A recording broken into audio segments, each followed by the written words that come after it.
Ouais, One Piece, c'est tellement incohérent, y a pas de haki avant l'ellipse. C'est faux. One Piece a introduit le haki bien avant l'ellipse, bien avant que son concept ne soit clairement défini après l'ellipse. Il l'a fait à travers plusieurs indices disséminés dans l'histoire. Et Eiichiro Oda nous a montré les prémices de ce pouvoir qui est toujours aujourd'hui mystérieux, utilisé par certains personnages sans que nous ne comprenions encore véritablement ce qu'il en impliquait. Car oui, vous ne vous en rappelez peut-être pas, mais ce pouvoir a été expliqué quasiment 600 chapitres après l'apparition du chapitre 1. Et dans cette vidéo, je vais vous détailler toutes les possibles utilisations durant le pré-ellipse avant qu'on ne comprenne les tenants et aboutissants de ce système de puissance. L'une des premières démonstrations du haki de One Piece se trouve dans le tout premier chapitre. Évidemment, vous savez que lorsque Shanks sauve Luffy du monstre marin, il lui suffit de le fixer du regard pour l'effrayer et le faire fuir. Ce n'est qu'après que nous comprendrons qu'il s'agit du haki des rois, une force d'intimidation pure qui permet d'imposer sa volonté aux plus faibles et qui a souvent été montrée de deux manières, soit mettre KO des sbires autour de soi, soit intimider les animaux. C'est quelque chose qui a été confirmé par Luffy lui-même, car lors du chapitre 597, Luffy dira que Rayleigh a beau remonter dans son estime en utilisant du haki des rois, il l'a déjà vu plusieurs fois avant de le rencontrer. Et à notre connaissance, le seul ayant utilisé du haki des rois face à Luffy, c'est seulement Shanks. On a aussi dans l'anime Aguri qui a entraîné Luffy, mais ce n'est malheureusement pas canon à l'histoire. Bien des années avant que Luffy ne prenne la mer, un autre futur utilisateur du haki des rois en faisait déjà la démonstration sans le savoir. Dans un flashback, Ace, alors enfant, se tenait face à Blue Jam, un pirate à plusieurs millions de berries. Luffy ayant frôlé la mort et perdu conscience, Dadan étant en mauvaise posture, il ne put se résoudre à fuir, à la manière de ce qu'il fera à Marineford. Fuir serait abandonner les siens, qui resteront derrière lui, et c'est prendre le risque que ses assaillants s'en prennent à sa famille. Étant au bord du gouffre, il utilisera le haki des rois pour mettre KO tous ceux autour de lui, et ainsi vaincre Blue Jam. Ce passage montre que tout comme Luffy, il possédait ce talent de manière innée. En même temps, rien d'étonnant pour le fils de Goldie Roger. Cette caractéristique est particulièrement symbolique car elle souligne le lien entre les membres de la famille G et leur potentiel latent pour le haki des rois. Même si jusqu'à preuve du contraire, ils ne l'ont pas tous. Maintenant, quittons le passé pour avancer un peu plus dans le temps. Car une fois en mer, Luffy commence à montrer des signes d'un autre type de haki. Bien que cela ne soit pas encore explicité, lorsqu'il affronte Mr. Sri à Little Garden, cet antagoniste se mettra à se démultiplier grâce au pouvoir de sa cire pour faire de parfaits doubles le ressemblant de la tête aux pieds. On nous fait bien comprendre que c'est imperceptible à l'œil nu. Pourtant, Luffy parviendra à identifier le vrai parmi ses nombreux clones de cire. À ce moment-là, il est difficile de comprendre comment il a réussi un tel exploit, car Luffy dira quelque chose d'intriguant, mais qui est quand même très parlant pour nous, avec le fameux « à l'instinct », nous faisant bien évidemment comprendre qu'il a juste suivi son intuition. Et avec du recul, cela ressemble fortement à l'utilisation instinctive du haki d'observation. Le fluide permet de détecter la présence et les intentions réelles d'un adversaire, même s'il tente de se dissimuler. Et ça expliquerait déjà beaucoup de choses. Ça n'a pas été confirmé par l'auteur, mais la scène est étrangement parlante. Car même si Luffy n'a pas l'air conscient de l'utiliser, ce n'est pas le premier Mugiwara à utiliser du haki de manière instinctive dans des moments à grands enjeux. Durant la toute première grosse saga de One Piece, lors de l'arc Alabasta, Zoro entoura dos au mur face à Mr. One. Impossible pour lui d'entailler le fer de ce membre du Baroque Works. Car après tout, il est impossible pour tout être humain normal de découper du métal avec un sabre. Mais face à la faucheuse, il se remémore les paroles de son maître quand il s'entraînait encore au dojo. Étant enfant, les meilleurs sabreurs de ce monde ne sont pas ceux qui tranchent tout, mais ceux qui sont capables de choisir quoi trancher. Savoir ne pas couper la feuille, mais pouvoir taillader le fer. C'est étrange comme remarque, car un sabre ne peut pas choisir ce qu'il tranche. Une personne dira pourtant exactement les mêmes mots à Wano Kuni, en parlant du Ryuo, choisir de trancher ce qu'on veut avec la force du haki. Zoro se relève alors de ses blessures, se refusant à la mort, et puis s'éveille. Il entend les objets autour de lui respirer. Il est devenu capable de choisir quoi trancher, en refusant de trancher une feuille, mais il découpe en un clin d'œil un rocher. Il est devenu tellement attentif qu'il sait où se trouvent ses sabres, alors qu'ils sont censés être cachés sous les décombres. Ces respirations qu'il perçoit dont il parle sont quand même assez concluantes sur le fait qu'on a là du haki de l'observation, mais aussi du haki de l'armement. C'est alors que Roronoa Zoro dépasse ses limites et parvient à découper l'acier de son adversaire, ce qui marque une étape cruciale dans sa progression. À l'époque, le pouvoir n'était pas encore identifié comme du haki, mais il en était une première manifestation, car les mêmes paroles de son sensei seront citées durant l'entraînement de Luffy à Udon. Mais malgré toutes les démonstrations de ce haki, je vois bien les gens venir me dire « Non mais c'est que la théorie, le haki, ça a jamais été mentionné avant Marineford ». Alors que tout fan qui se respecte sait que lors de l'arc Jaya, peu après la rencontre avec Barbe Noire, toute l'île apprendra que ce fameux Luffy, au chapeau de paille, a une prime de 100 millions. Et c'est là qu'apparaîtra Marshall Litich, qui révélera que ce n'est pas étonnant qu'un gars comme ça ait une mise à prix aussi grande, avec un haki aussi puissant. Donc oui, le haki était déjà mentionné dès l'arc où Barbe Noire apparaissait. Il mettait bien en valeur que Luffy avait déjà un haki puissant. L'histoire, si les Mugiwara en font preuve de manière inconsciente, certains ennemis, eux, en font déjà une maîtrise bien plus avancée du haki. Sur Skypiea, Ener démontre une capacité qui s'appelle le mantra, qui n'est autre que le haki de l'observation. Et ça, c'est confirmé lors de la présentation de ce même fluide par Rayleigh sur Ruskaina. Mais le plus fou avec ce personnage, c'est que grâce à son fruit du démon, le Goro Goro no Mi, il parvient à amplifier cette perception en couvrant toute l'île par son électricité. Cette capacité lui permet de ressentir les moindres mouvements des habitants, qui lui donne un avantage écrasant au combat. Mais Ener n'est pas le seul sur Skypiea à posséder cette capacité. Car un autre personnage qui est souvent oublié, mais qui est pourtant très cool, dans ce même arc, a du fluide perceptif, qui sera quand même pas mal développé. Je parle bien sûr, pour les plus grands fans, du personnage de Aïssa, une petite fille, sur l'île céleste, capable de ressentir la présence des autres. Contrairement à Ener, elle n'a pas de fruit du démon, ce qui prouve avant tout que le haki ne dépend pas uniquement de l'entraînement, mais peut aussi être inné et s'éveiller de manière précoce chez certaines personnes. On ne sait pas pourquoi c'est le cas. Cette petite fille a sûrement dû connaître des moments durs, car son cas est similaire à celui de Kobe, qui éveillera son haki de l'observation durant Marineford. Suite à son traumatisme de voir tout le monde se faire tuer, il commencera à percevoir les voix de chacun et le médecin de la marine sera clair. Il a bel et bien éveillé son fluide. Mais avant de parler de Marineford, revenons à la chronologie de base.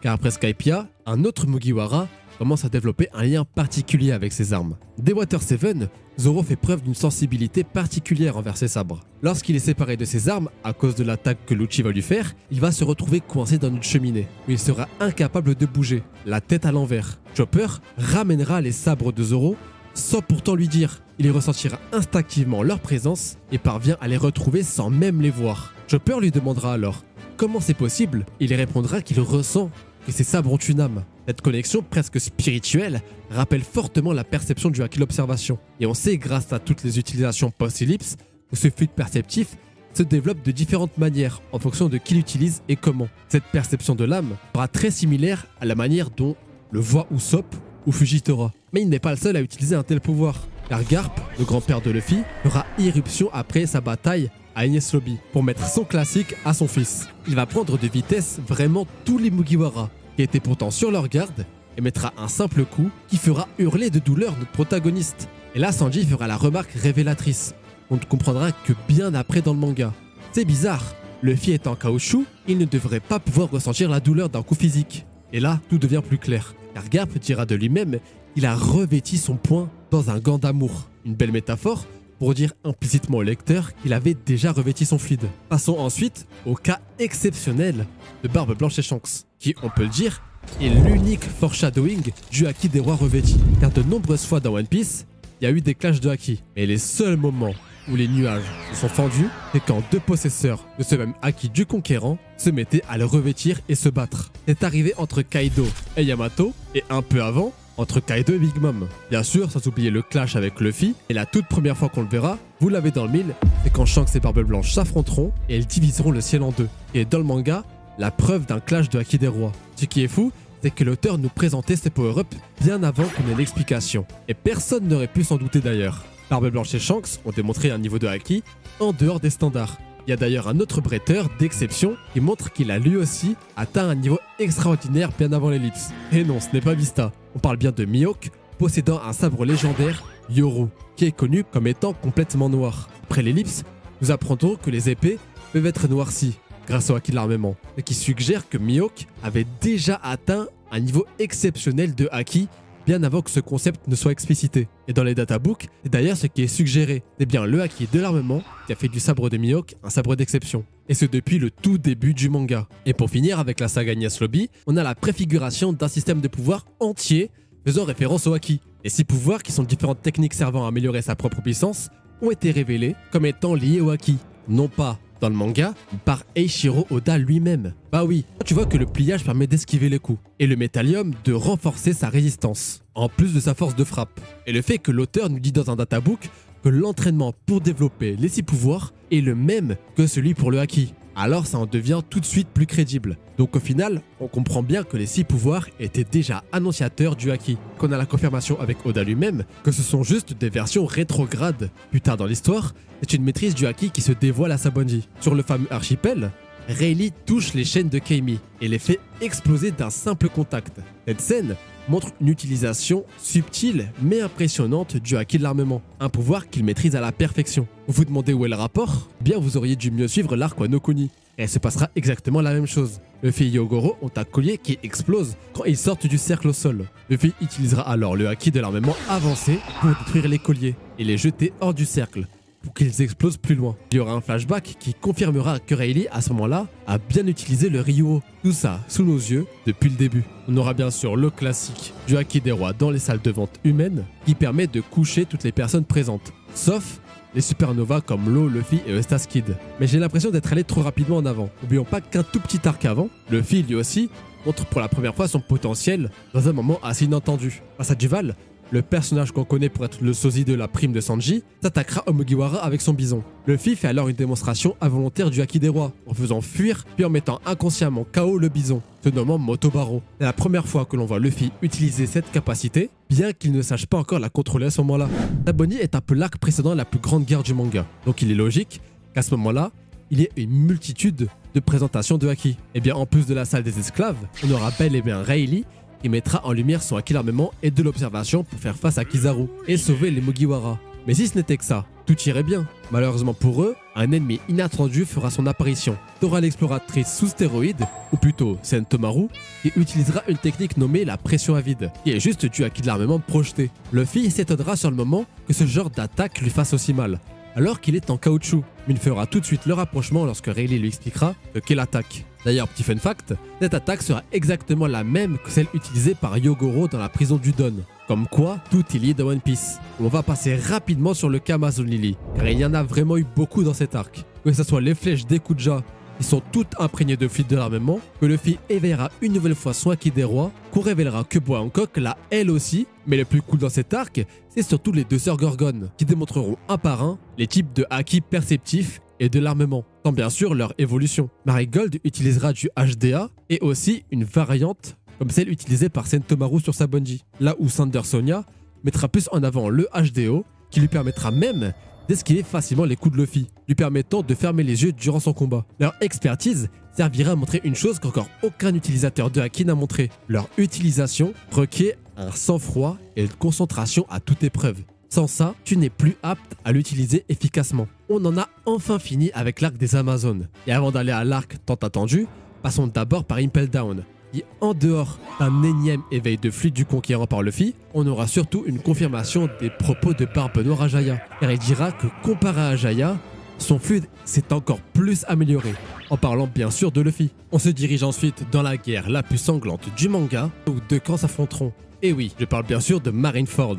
On aura bien sûr en premier lieu Luffy et son éveil au haki, où il commencera à ressentir le haki l'observation, esquivant des attaques sans même les voir face à Mihawk. Aujourd'hui, les gens débattent de si c'était du fluide éveillé, pouvant permettre de voir le futur, mais en tout cas, c'était bien du haki l'observation. Mais c'est surtout son haki des rois qui explose lorsqu'il hurle pour sauver Ace, faisant s'évanouir de nombreux soldats. En dehors du protagoniste, on a surtout eu un florilège de personnages qui se sont déjà fait un nom dans le monde de la piraterie, comme Boa Hancock qui fera une démonstration de son haki l'armement. Avec un simple coup de pied imprégné de haki, Hancock mettra en miettes des pacifistas, prouvant qu'elle est bien plus qu'une impératrice pirate. Elle matera d'ailleurs Smoker, le faisant regretter de s'être attaqué à Luffy. Mais si on fait un revirement pour se diriger vers le début de la bataille, on aura Joz et Marco qui s'illustreront de manière folle. Marco balancera Kizaru, qui est un Logia de l'autre côté de la bataille. Et Joz lui-même fera face à Aokiji, protégeant Barbe Blanche. Bien sûr, on comprend facilement que c'était du haki, car c'est le seul moyen de faire saigner un Logia, sauf si tu es bien sûr son ennemi naturel. Et de toute manière, les gens autour d'eux feront leur remarque. C'est bel et bien du haki. On aura aussi très rapidement Mihawk, qui en demandant pardon à Shanks, dit qu'il ira à fond face à Luffy, et utilisera le haki de l'observation pour le localiser, et le toucher de loin avec son sabre noir. Contrebalancé avec les utilisations de haki de Mihawk, il faut bien faire appel à Shanks. Il stoppera net Akainu, qui s'apprêtait à tuer Kobe, Bien sûr, impossible de pouvoir le stopper, du haki n'était pas utilisé. Là, on a vu les haki dans quasiment leur forme la plus simple, à quelques exceptions prêtes. Mais là où cet arc frappe fort, c'est qu'on y verra de la part des amiraux certaines évolutions, comme Akainu, qui utilisera le fluide perceptif évolué pour voir dans l'avenir. Et ainsi prévoir que Marco et Vista, deux généraux de Barbe Blanche, allaient l'attaquer avec du fluide. Il a ainsi pu modeler son corps en avance pour ne pas se faire toucher, d'où le fait qu'il n'ait pris au final aucun dégât. Le trio des amiraux a été plus que choquant dès le début de la bataille, niveau haki, et ils détecteront le bateau de Barbe Blanche alors qu'il n'était toujours pas remonté des eaux. L'équipage de Barbe Blanche leur enverra un énorme rocher, ils arriveront bien sûr à détruire à distance, sans même ne serait-ce que lever le petit doigt. Rien n'a été confirmé, mais on comprend avec toutes les explications du post-ellipse que c'était sûrement une variante du haki l'armement. Finalement, toutes ces démonstrations convergent vers une révélation qui donnera un tournant majeur à l'histoire. Avant même que le concept de haki ne soit expliqué, One Piece avait déjà semé de nombreux indices sur son existence. Que ce soit à travers Zoro, Ener, Shanks, Mihawk, Rayleigh et bien d'autres, ces démonstrations du haki étaient sous nos yeux depuis le début. Il aura fallu attendre l'ellipse pour que tout prenne enfin sens, et que Luffy, à son tour, puisse maîtriser pleinement ce pouvoir et l'exploiter dans ses futurs affrontements. Mais en tout cas, ça nous montre bien une chose, tout était déjà prévu depuis le début. Merci à tous d'avoir suivi cette vidéo, j'espère qu'elle vous aura plu. N'hésitez pas à la liker, commenter et partager cette vidéo à vos potes qui veulent en savoir plus sur One Piece. D'ici la prochaine vidéo, portez-vous bien. C'était Scanor, au revoir.